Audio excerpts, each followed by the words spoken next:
मध्य प्रदेश छत्तीसगढ़ में चुनाव में जो बड़े फैक्टर्स रहे, इन बड़े फैक्टर्स को भी डिकोड करना बड़ा आवश्यक है, क्योंकि अब से एक डेढ़ घंटे के भीतर हम वो तस्वीर देख लेने वाले हैं जिस तस्वीर में आप ये कह सकते हैं कि किन बड़े मुद्दों की गूंज का कितना असर हुआ। लेकिन अब जरा देखें मध्य प्रदेश छत्तीसगढ़ के चुनाव की वो बड़ी बातें। सबसे पहले अगर मैं छत्तीसगढ़ से शुरुआत करूं तो यहां वैसे तो 11 सीटें हैं, लेकिन छत्तीसगढ़ में जिन सीटों का सबसे ज्यादा जोर रहा, चर्चा रहा, वो रही राजनांदगांव की सीट, और दूसरे नंबर पर अगर कुछ नजर आए तो वो है कोरबा की सीट। कारण क्या वो भी आपको दिखाऊंगा। उधर मध्य प्रदेश में छिंदवाड़ा, इंदौर, खजुराहो और गुना, कुल मिलाकर 29 में से ये 4 सीटें सबसे ज्यादा चर्चित सीटों के तौर पर उभरी। छत्तीसगढ़ में अगर आप देखें तो छत्तीसगढ़ में और मध्य प्रदेश में वोटिंग प्रतिशत को लेकर भी काफी कुछ गहमा गहमी भरा माहौल रहा, और इस लिहाज से अगर आप देखते हैं तो छत्तीसगढ़ में औसतन 73.10% और मध्य प्रदेश में कुल मिलाकर 69.63% वोटिंग अब की बार हुई है। प्रचार के घमासान के बड़े मुद्दे और विवादित बयान, इन पर भी हम फोकस करने वाले हैं, और सियासी दिग्गजों के क्लीन स्वीप के दावे, इस पर भी हम बातचीत करने वाले हैं। एक एक करके आपको इन सब के बारे में बताते हैं। सबसे पहले आते हैं जरा चर्चित सीटों के ऊपर। आप देखें छत्तीसगढ़ की सर्वाधिक चर्चित सीट 11 में से कोई रही तो वो है राजनांदगांव। छत्तीसगढ़ में 11 लोकसभा सीटों पर इलेक्शन हुए, लेकिन शुरू से लेकर अंत तक किसी एक सीट पर सबसे ज्यादा विवाद उठे तो वो राजनांदगांव, बयान आए तो राजनांदगांव। केवल और केवल राजनांदगांव सीट ऐसी रही जिसके ऊपर सबका फोकस दिखा, राष्ट्रीय स्तर पर भी नेशनल चैनल ने भी इसे सर्वाधिक कवरेज दिया। वजह साफ है, इस सीट पर कांग्रेस पार्टी ने पूर्व सीएम भूपेश बघेल उनको मैदान में उतार दिया। उनके सामने भारतीय जनता पार्टी के मौजूदा सांसद संतोष पांडे, उन्हें रिपीट किया। प्रचार धुआंधार हुआ। बड़ी बात है कि भूपेश बघेल को सीट पर मुकाबले के दौरान बीजेपी से कहीं ज्यादा अपने खेमे से झटके लगे, विरोध झेलना पड़ा। दोनों पक्षों का दावा था कि लाखों में वोटों के अंतर से जीत होने वाली है। दोनों ने दावे लाखों के किए। किसका दावा सच, कुछ देर बाद तस्वीर में दिखेगा। दूसरे नंबर पर अगर कोई सीट चर्चित रही राजनांदगांव के अलावा तो वो है टाइट फाइट वाली कोरबा सीट, और यह सीट ऐसी इकलौती रही जिस पर दोनों तरफ से महिलाएं। कांग्रेस ने मौजूदा सांसद ज्योत्सना महंत को मुकाबले में उतारा तो बीजेपी ने सामने से तेज तर्रार नेत्री सरोज पांडे पर दांव लगाया, उनको प्रत्याशी बनाया। पूरे चुनाव में बीजेपी ने कांग्रेस प्रत्याशी ज्योत्सना महंत को निष्क्रिय कहकर खारिज करने की कोशिश की तो कांग्रेस ने बीजेपी कैंडिडेट सरोज पांडे को बाहरी बताते हुए जमकर घेरा। कांग्रेस का दावा है कि प्रदेश में पिछली बार से ज्यादा सीटें जीतेगी, तो बीजेपी का दावा अब की बार क्लीन स्वीप का। चलिए अब जरा हम आते हैं मध्य प्रदेश की सीटों पर। मध्य प्रदेश में भी फिर दोहराएंगे कि सीटें तो 29 हैं, लेकिन सर्वाधिक चर्चा, सर्वाधिक जोर अगर किसी एक सीट पर लगा दिखा तो सबसे अव्वल है छिंदवाड़ा की सीट। मध्य प्रदेश में लोकसभा चुनाव में 29 सीटों के दांव के बीच में बीजेपी कांग्रेस का सर्वाधिक मुकाबला इसी सीट पर रहा है। प्रत्याशी कांग्रेस के नकुलनाथ, जो पिछली बार के सांसद थे, वहां भारतीय जनता पार्टी ने अपने जिलाध्यक्ष विवेक बंटी साहू, जो पिछली बार भी मुकाबले में थे, उन्हीं को आगे किया। यहां लड़ाई प्रत्याशियों से कहीं अधिक कमलनाथ वर्सेस भारतीय जनता पार्टी की नजर आई।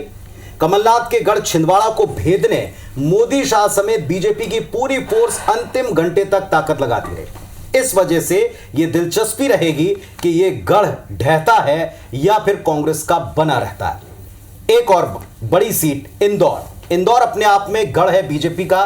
कोई यहां चिंता की बात नहीं थी भारतीय जनता पार्टी के लिए, लेकिन जहां छिंदवाड़ा की लड़ाई कमलनाथ के गढ़ के तौर पर चर्चित रही, तो इंदौर का मुकाबला प्रत्याशी के ऐन वक्त पर यू टर्न लेने, हट जाने, भाग जाने की वजह से चर्चा में रहा।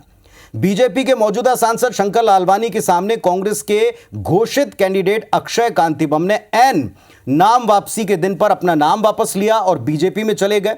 इस कदम से बीजेपी की चुनौती समाप्त, तो कांग्रेस ने फिर नोटा को अपना एक ऑप्शन बनाकर प्रचारित किया और दिलचस्पी बढ़ा दी कि क्या इंदौर की जनता वाकई ऐसी है जो नोटा की तरफ चली जाए किसी कैंडिडेट को छोड़कर। पता लगेगा कुछ देर बाद वहां पर किस तरीके के रुझान हमको दिखते हैं। एक सीट खजुराहो, जहां पर बीजेपी के प्रदेश प्रेसिडेंट जो हैं, सांसद मौजूदा बीजेपी प्रदेश अध्यक्ष वीडी शर्मा, उनके सामने इंडिया गठबंधन के करार के तहत समाजवादी पार्टी के प्रत्याशी उतारे जाने थे। सपा ने 2 बार तो टिकट बदला, फाइनली मनोज यादव फिर मीरा कुमार, ऐसे नाम बदलते बदलते अंतिम वक्त पर मीरा यादव का नाम तय हुआ। लेकिन उन्होंने भी नामांकन फॉर्म में साइन न करने की वजह से जो स्थिति बनी, आखिरकार उनकी चुनौती भी यहां से समाप्त हो गई। और फिर आती अंतिम सीट गुना, ग्वालियर चंबल की यह सीट सिर्फ और सिर्फ ज्योतिरादित्य सिंधिया की वजह से सुर्खियों में रही है। यह परंपरागत सीट रही है। कांग्रेस ने यहां से राव यादवेंद्र सिंह को, जो बीजेपी से आए थे, उनको मैदान में उतारा। भोपाल का रुख करूंगा मेरे सहयोगी विवेक पटैया इस वक्त मध्य प्रदेश की सियासत को बारीकी से देखते रहे। विवेक, अगर मध्य प्रदेश की सबसे चर्चित सीटों के बारे में आप बात करें तो किस सीट के नतीजे चौंका सकते हैं और किस पर प्रदेश की सबसे ज्यादा तवज्जो रहेगी?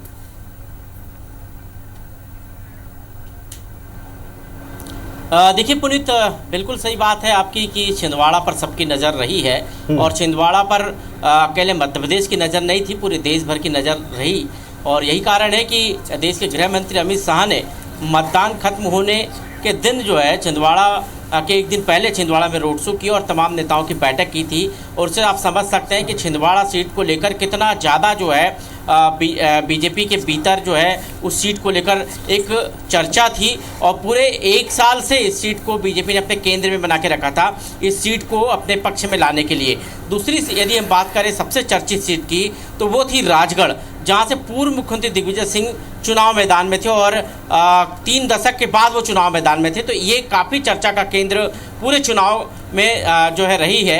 और सबसे बड़ी बात है कि मध्य प्रदेश वो प्रदेश रहा है जहां पर कांग्रेस अपने 2 सीट पर प्रत्याशी संभाल नहीं पाई। पहली बात यदि हम बात करें इंदौर की, तो वहां पर जो है कांग्रेस के प्रत्याशी नामांकन फॉर्म वापस लेकर जो है मैदान से बाहर हो गए, जो देश में सबसे ज़्यादा चर्चा का केंद्र रहा। और दूसरी सीट थी खजुराहो, जहां पर इंडी गठबंधन को ये सीट कांग्रेस ने दी थी, लेकिन इंडी गठबंधन के जो समाजवादी पार्टी घटक दल है उसने वहां पर अपना प्रत्याशी उतारा और प्रत्याशी की त्रुटि के कारण नामांकन फॉर्म निरस्त हो गया और वहां भी मैदान में जो है इंडी गठबंधन और कांग्रेस को मुंह की खानी पड़ी और वहां तीसरे किसी उम्मीदवार को समर्थन देना पड़ा।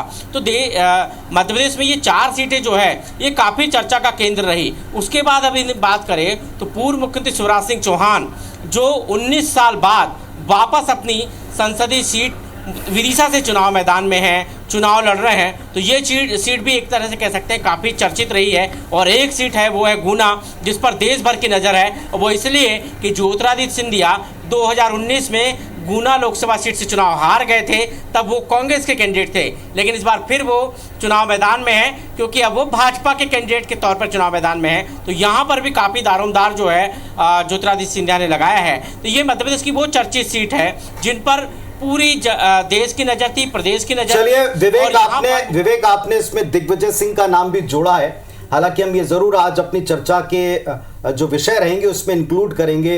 राहुल हैं, हितेश, हम सब बैठे हुए हैं, तो हमारे साथ में जो पैनलिस्ट जुड़ेंगे उनसे हम जरूर पूछेंगे कि दिग्विजय सिंह की सीट को लेकर क्या किसी बड़े उलटफेर की किसी संभावना पर विचार हो सकता है, और जो रुझानों की तस्वीर दिखेगी उसमें देखते हैं कि वहां जनता किस तरीके के अभी रुझान प्रकट कर रही है। फिलहाल हम जरा दावों के ऊपर आ जाएं। इस पूरे चुनाव में देश भर में भारतीय जनता पार्टी ने अब की बार 400 पार के नारे से शुरू किया और नैरेटिव की तरह इसको सेट कर दिया। और इसी के तहत भारतीय जनता पार्टी ने मध्य भारत यानी मध्य प्रदेश छत्तीसगढ़ के मिशन 40 के ऊपर काम शुरू किया। एमपीसीजी के चुनाव के पूरे दौर में मिशन एमपी में 29 के ऊपर और सीजी में मिशन 11 के ऊपर पूरी स्ट्रेटेजी बेस्ड रही। क्लीन स्वीप का दावा दोनों जगह। यह कहा है कि हम वहीं से उनको एक बड़ा तोहफा देंगे प्रधानमंत्री को 23 की जीत के बाद।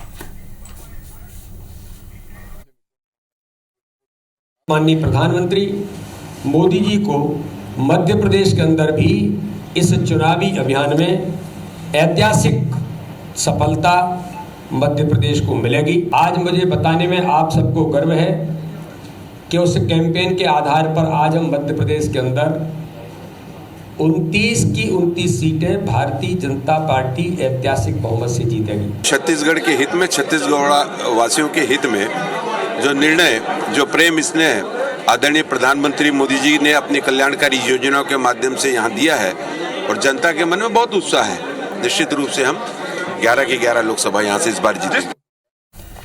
चलिए, तो सभी 11 सीटें इधर जीत लेंगे, सभी 29 सीटें उधर जीत लेंगे, दावा भारतीय जनता पार्टी का है। कांग्रेस का दावा नेशनली तो अभी आपने सुन लिया, 294 से प्लस सीटें वो वहां पर देखते हैं, 298 के ऊपर सीटों की उम्मीद वो वहां कर रहे हैं। लेकिन फिलहाल सौरभ सिंह परिहार मेरे सहयोगी रायपुर से जुड़े हुए, मैं उनका रुख कर रहा हूं। सौरभ, आप बताएं जरा, छत्तीसगढ़ मध्य प्रदेश की राजनीति में क्लीन स्वीप के दावे बीजेपी के रहे, क्या 3 और 4 चरण, जो मध्य प्रदेश के 4 और यहां छत्तीसगढ़ के 3 चरण, आपको ऐसा लगता है अब भी 7 चरणों के बाद क्लीन स्वीप जैसी स्थिति हो सकती है?